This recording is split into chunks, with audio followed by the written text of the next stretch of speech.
Radio Freccia. Libera come noi. Hi, Mr. Cooper. Nice to meet you. Hi, how are you? I'm very good. Thank you very much. What about you? Everybody's great here. It's nice and warm in Arizona. All right. It's 112 degrees Fahrenheit today. All right. So that is great. So you're living the best time right now. Great. Yes. I like your shirt. I like your shirt.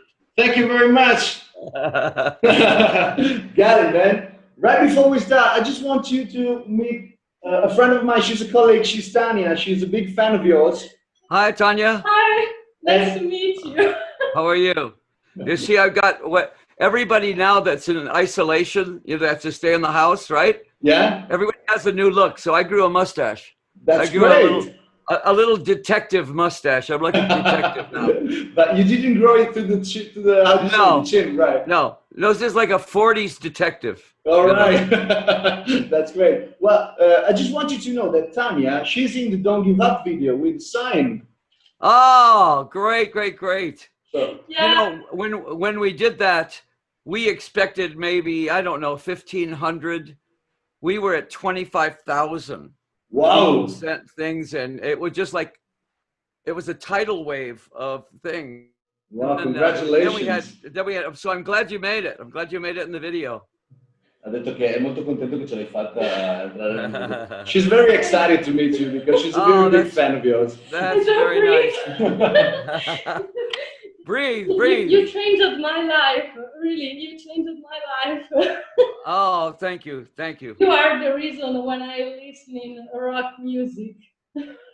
Well, you know, for a long time, Italy was much more dance music. Yeah. For a long time. And then we started coming over there, and the bands started coming over, you know, rock bands started coming over, and a whole new generation became hard rockers. Yeah. You know, so you were one of them. Yeah, that she is, definitely. That's great. All right. Thank you for your music. Oh, you're quite welcome. For your life, for your story, for you. Thank you, Alex. Well, as soon as people start touring again, you know, the Vampires were supposed to be doing 5 weeks in Europe, so we would have been in Italy. But that would be postponed. But we will be there. I know. Wow, great. We can't wait to have you here. Well, since you mentioned, so we start the chat. Since you mentioned the Hollywood Vampires, have you ever had any thought about who could join the Vampires? I mean, the original club nowadays. Oh, you mean if the original guys that were the original drinking club? Yeah. Oh, yeah. Well, man, you know, think of it. We would have John Lennon on guitar. Yeah. We'd have Keith Moon on drums. We would have Harry Nilsson on keyboards. Yeah. We would have, oh man, there were so many players, you know, there. Just about everybody. Yeah. You know, McCartney, Ringo, you know, all those guys. Keith, T-Rex. Yeah, Mark Bolan. Mark Bolan on guitar. Yeah, it was the funny thing was when the Vampires met to drink. Yeah. We never talked about music. Never. No, because all we ever did was music. That's all we did. We used to get together and kind of escape from music. Right. You know, to be with the Vampires, and we talked about everything but music. And after a while, after drinking, we didn't really know what we were talking about. So. Well,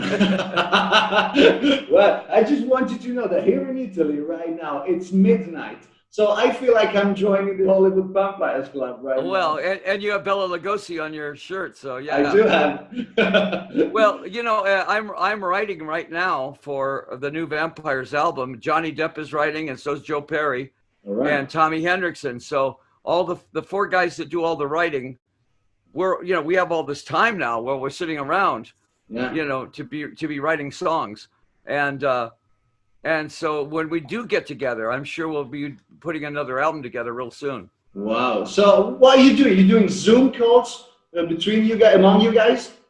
Yeah, well, that and the fact that the original, my other band, you know, my regular touring band. Yeah. We just did that song, Don't Give Up. And so we did that sort of, one guy's in Sweden, one guy's in Switzerland, Los Angeles, Nashville, Phoenix. I mean, we were all over the place. Yeah. But with the magic of Pro Tools, we could get it done. Wow. Well, speaking of Don't Give Up, it's an amazing song, man. And it's in our top 20, so we're happy playing it, and people is going to love thank it. you. So thank you very much again. And thank you very much for the message you're sending, because in this time, it's very hard times we're living through. And I'm sure your hometown really knows what's about. So how's life in America right now? And speaking of don't give up message.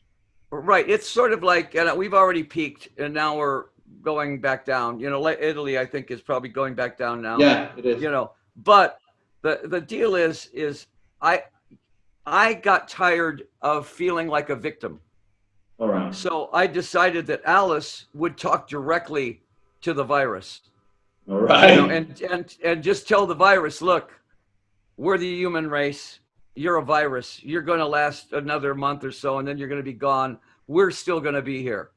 In other words, kind of punch the bully in the nose and just stand up to it and say, we're not victims anymore. Now we're on the offense. We're out to kill you. You were out to kill us. Now we're out to kill you.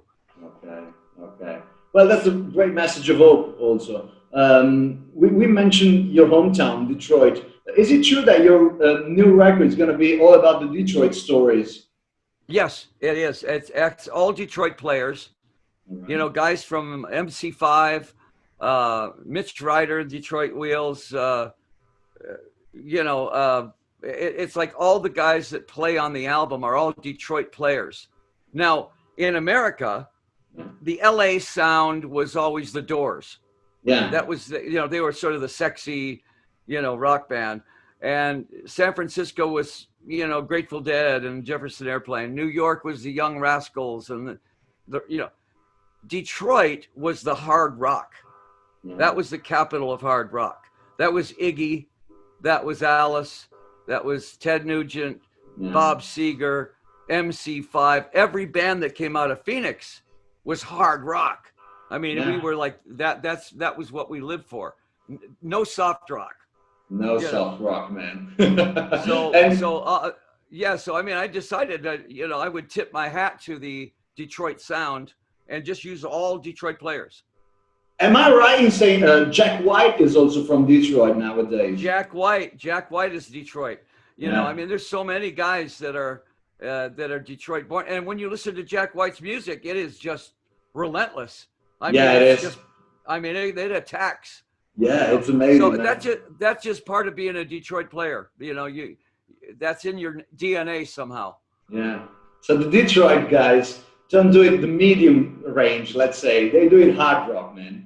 Up here. Great. Everybody's here. We're up here. That's great. Oh, since we just did some name dropping, I have some picture here I just printed today, and they're all amazing. I just wanted to take a look at them because some of them, well, I just can't describe it. So I just need some help from you. Look at this. Look at this one. Salvador Dali was maybe the most unusual person I'd ever met. I worked with him on a project. It was a moving hologram. Okay. But this was in 1972 or so, when nobody even knew what a hologram was except him. And he asked me if I would be the model for the hologram. And so I spent at least a good week to 10 days with Dali every day. And he was really, really unique. Now in school, when I was in school, I was an art major. Okay. So Dali was my Beatles. He was like the Beatles to me. Yeah. So when I got to meet with him and work with him, it was just sort of like, you couldn't get any better than that, Yeah, I've seen the picture of him just walking around with an anteater. Have you ever seen that? He was so bizarre. I'm telling you, there's so many stories you could tell about this guy.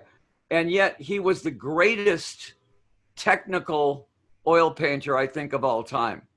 Yeah. I think, and his amount of work is beyond belief. There are just thousands of paintings. I mean, and every one of them is just indescribable, Yeah. Well, he may not have been a musician, but he surely was a rock and roller. Well, he used to wear a pair of socks that Elvis gave him. What? And yeah, he used to always wear this pair of socks that Elvis Presley gave him. And of course I gave him, I gave him stuff. I gave him all kinds of Alice Cooper stuff. So, who knows what he was wearing. Well, you're definitely wearing a brain crown right here. That was $4 million in diamonds. I'm sorry? That was the diamond tiara alone was $4 million. Really? And the brain, he came in one day and he says, "This is the Alice Cooper brain." And when you looked at it, it had like a chocolatey Claire running down the back, and it had ants all over it. And the ants spelled out Alice and Dali. Wow. And so I asked him, I said, "Okay, when this is over, can I have the brain?" And he goes, "Of course not. It's worth millions." So where's that brain right now? Where is it? Who knows? I wish, it's the Holy Grail. It's something I would love to find. So it's a call to action to all the Alice Cooper out there. Yeah, it's a full movie of me trying to find this brain. That would be good. Well, have a script on that, because it could turn out good, man. Well, I have another picture here. We already mentioned the man, but here's the man. Oh yeah, well, John and I drank a lot together, and the thing about John was he was very political. Okay. When he drank, he would get more and more intensely political, but very funny. He had a great sarcastic sense of humor, and I got along very well with John. John and I were good friends, except that I told him, I said, "I am not political. Okay. I'm the escape from politics. I am not the one that's good." So he was always trying to push me into politics. And I was always going, "No, John, you're the political guy. I'm the escape from politics." Yeah. I've read this story about you being, as you allow me, starstruck by Paul McCartney. And I don't know, did you hang out together with Paul as well as with John? Well, yeah, I knew Paul, I've known Paul for 35, 40 years. I've been to his house in Scotland, and places like that. In fact, I sent him a house present one time. It was this gigantic round bed. Okay. And it was a bed that Groucho Marx gave me. So Paul had just built this conservatory, and it was a round room. And I was there in the room, and I looked at it, and he said, "This is going to be my meditation room." Okay. And I went, "I have a house present for you. I'm going to send it to you." And I sent him this round bed, and it just said, "Dear Paul," I said, "I hope you have better luck on this than we did, Groucho and Alice." And he said he put it in the room, and the kids used it as a trampoline. He says, and suddenly that room was not a meditation room anymore. It was much more of it was used for a whole lot of different things. Yeah, definitely. Let's say a playground. And he still has it. He still has that bed. Well, in his house in Scotland. Yeah. Wow, man, that's unbelievable. You got so many stories. I really believe you're a radio host, because I do radio every day, and I really do believe you're one of us, man, because you have so many stories. That's great. Well, that's one of, when I do my radio show, Nights with Alice Cooper, I'm on 160 stations around the world, and it's a 5-hour show where I talk about the backstage stories. Yeah. You can name any band or any artist, and I will tell you a story about them, and I'll play their record. And normally on radio in America, the computer tells you what songs are going to be played. Okay. The demographic songs. Yeah. And with me, there's about half of that, and then the other half is me playing whatever I want. If I want to play Frank Zappa, I play Frank Zappa. If I want to play it, depending on what I'm talking about, if I want to play Thunderclap Newman, I play that. If I want to play, I go way off the playlist, and they allow me to do it. But I've been doing the show for 16 years now, so it works. It pays off. Yeah. congratulations for the show and for your amazing career. Congratulations for, let's say, inventing the show rock. I've watched today the video of the induction of you guys in the Rock and Roll Hall of Fame, and the introduction was made by Rob Zombie. And he says, Alice Cooper really invented the rock show, and there wasn't any of that before you guys. So what about 2020? Let's put up a show in 2020. This massive, this, you know, let's say, thunder lightning. It doesn't have to be. You know, I mean, I think that anybody can buy a show. Okay. You can go out and buy the lights, you can buy the explosives, you can buy all this. But the way Alice Cooper does it is the songs, the lyrics tell me what's going to happen on stage. Okay. So I write the show much more like a story, you know, and it'll start, you know, with this new show starts, it looks like an old dark castle, right? And I mean, all of a sudden Alice comes through this thing, and, you know, every single lyric is what Alice literally does on stage. So I let the lyrics be the script of the show. And it doesn't have to be a huge show. It has to be, I like the idea of the show being almost more intense. You know, like if you go take my show into a theater, it's much more of a theater piece, except the fact that the band is the best band I've ever worked with. And I mean, Nita Strauss. Whoa, what an amazing guitar player. Yeah, and she just got voted guitarist of the decade. You know, Glenn Sobel, my drummer, got voted best drummer in rock and roll. Wow. Ryan Roxy and, you know, Chuck Garrick and all these guys, they are so good. And on top of it, they're all best friends. Wow. So there's never any ego problems. There's never any arguments. And the other weird thing about it is with the vampires, I've got Johnny Depp, alpha male. I got Joe Perry, alpha male. Alice Cooper, alpha male. We've been together 6 years now. There's never been one argument. Never. Not one. We just sit there and we listen to each other and go, okay, let's try that. Okay, let's try that. But nobody ever throws a fit and walks off stage, and nobody has emotional ego problems. We all just sit there and go, okay, let's try that. Let's play it. Do it.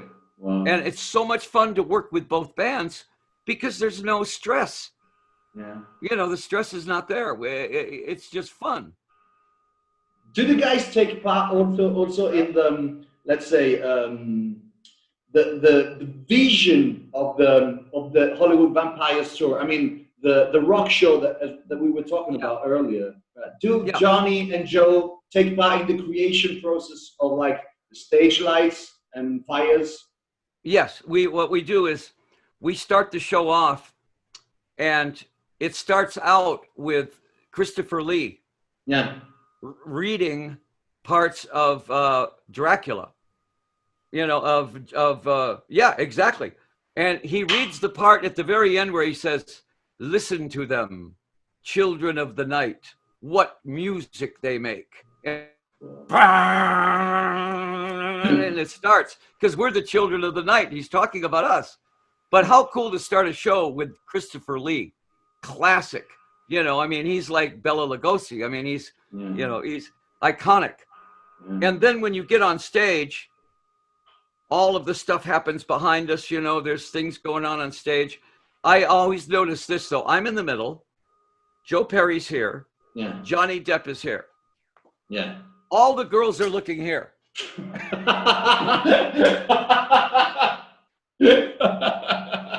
Because Johnny is a rock star. I mean, he's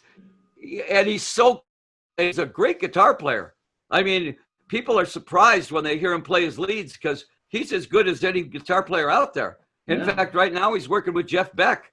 I mean, you know, he's working with Jeff Beck right now. And you don't work with Jeff Beck unless you're on the money, you know? Yeah. Whoa. Well, I've read this story about maybe you saying that it was Johnny who taught Joe to play the guitar. Well, there was a movie out called Chocolat. And there was, and the part that he played in there. He was a gypsy, right? He was a gypsy, and he played Django Reinhardt kind of gypsy jazz. Yeah. Now in the movie, he does all this stuff, and everybody says, "Oh, somebody played that for him." No, that was Johnny playing that. Yeah. And Joe Perry listened to that, and he goes, "How do you do that?" He said, "I can't play that." And so Johnny sat down and taught Joe how to do this really intricate gypsy jazz kind of stuff, you know.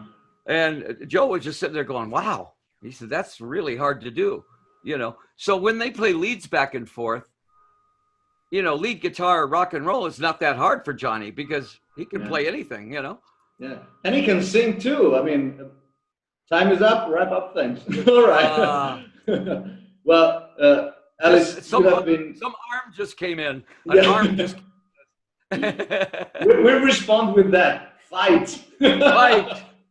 Fight it. You know, the Italians really had it rough. I mean, you guys at one point were the #1 infected place in the world. Yeah. You know, and I think I know why.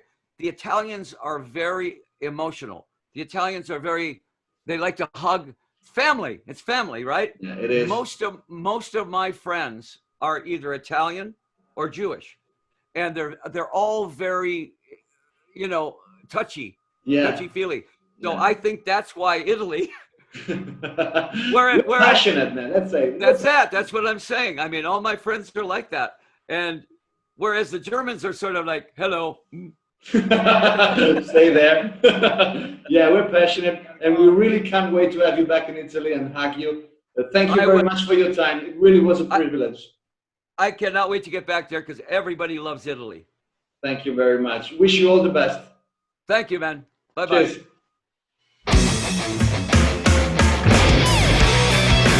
Radio Freccia. Libera.